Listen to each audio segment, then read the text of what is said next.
Selamat pagi teman-teman semua. Di video kali ini aku ingin uh, merevisi ya. Di video sebelumnya itu aku bilang bahwa uh, pengumuman penerimaan itu tanggal sekitar 4 Juli ya, tapi yang benar itu sebenarnya tanggal 2 Juli sudah diumumkan nanti peserta-peserta yang diterima di SMA negeri dan SMK negeri. Kemudian tanggal 2 sampai tanggal 4 Juli itu nanti adalah daftar ulang di satuan pendidikan masing-masing atau di sekolah teman-teman masing-masing ya yang sudah teman-teman pilih.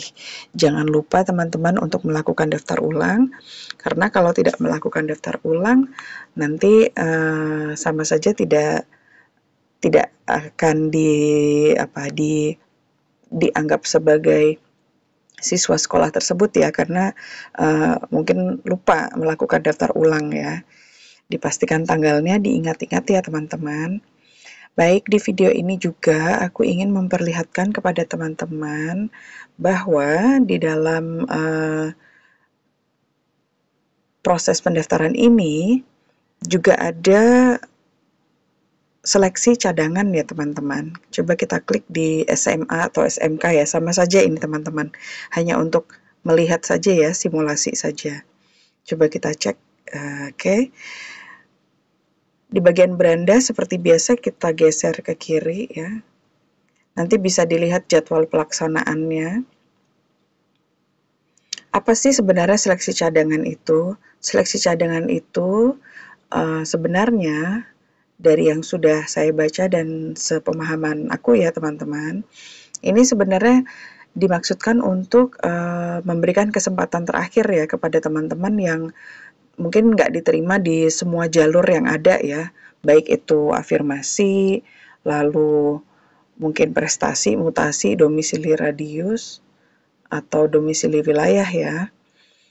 Sepemahamanku kalau tidak diterima di semua jalur, bisa mencoba seleksi cadangan ya.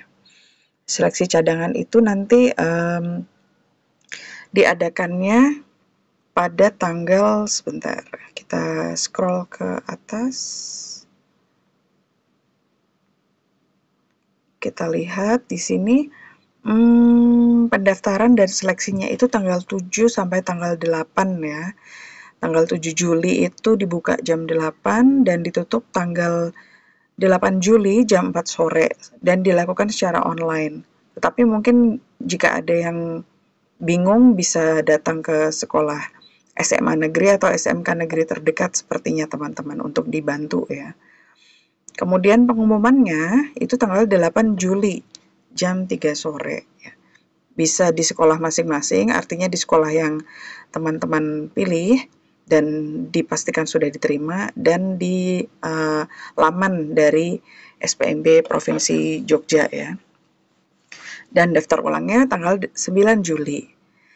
Apa sih syaratnya untuk bisa ikut seleksi cadangan ini? Ya karena ini tadi adalah cara terakhir ya, jalan terakhir untuk mencoba mendaftar di semua jalur ya. Jadi seleksi cadangan ini sebenarnya ditujukan untuk teman-teman yang belum diterima di sekolah manapun ya, baik itu swasta maupun negeri. Jadi kalau teman-teman sudah diterima di swasta, nama teman-teman sudah terdaftar ya di sekolah swasta, itu artinya teman-teman secara teknis nggak bisa mendaftar ini ya. Kalau teman-teman mendaftar dan teman-teman diterima, tapi ternyata teman-teman sudah terdaftar sebagai siswa di SMA atau SMK swasta, itu artinya jika suatu saat pihak penyelenggara melihat itu, ada kemungkinan besar bisa dibatalkan ya teman-teman, karena itu aturan ya. Nanti bisa dilihat di Juknis peraturan gubernurnya tentang ini, ada tertulis di sana. Begitu teman-teman. Jadi kalau nggak keterima di semua jalur, ini masih ada senjata pamungkas ya, senjata terakhir yaitu seleksi cadangan ya. Tapi kalau teman-teman mau ke swasta, mendaftar ke swasta, tentu saja tidak perlu mengikuti seleksi cadangan ya. Oke, lalu coba kita lihat apakah bisa lihat daya tampungnya ya. kita coba lihat.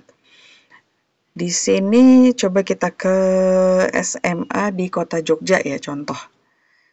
Oke, menurut info yang tertulis ya di dalam web ini, daya tampung sekolah untuk SMA Negeri 1 Yogyakarta itu ada 1 murid.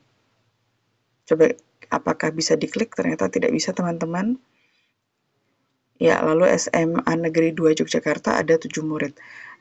Kelihatannya ini mungkin ada yang memang masih ada yang tidak mendaftar dalam jalur mungkin afirmasi, mungkin mutasi, mungkin juga prestasi, atau mungkin juga afirmasi ya teman-teman. Jadi masih ada kursi yang tersedia ya di beberapa SMA negeri. Tapi ada juga yang nol ya, seperti SMA Negeri 4 Jogja. Mungkin semua jalur itu sudah terisi ya, jadi nggak ada yang tersisa gitu.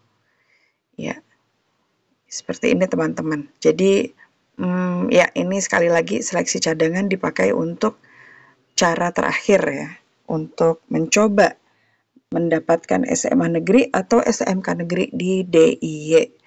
Begitu teman-teman. Sekali lagi mohon diingat, untuk seleksi cadangan ini hanya bagi calon siswa yang belum diterima di SMA manapun ya, atau SMK manapun ya, swasta maupun negeri. Itu saja teman-teman. Semoga bermanfaat, dan sekali lagi mohon maaf kalau ada yang keliru dalam penyampaian. Kita sama-sama belajar di sini. Saya juga belajar karena anak saya kebetulan akan mengikuti proses seleksi SPMB SMA Negeri dan SMK Negeri DIY tanggal 30 nanti lewat jalur domisili wilayah. Mari sama-sama berjuang teman-teman, dan sama-sama belajar ya. Makasih, sampai jumpa lagi.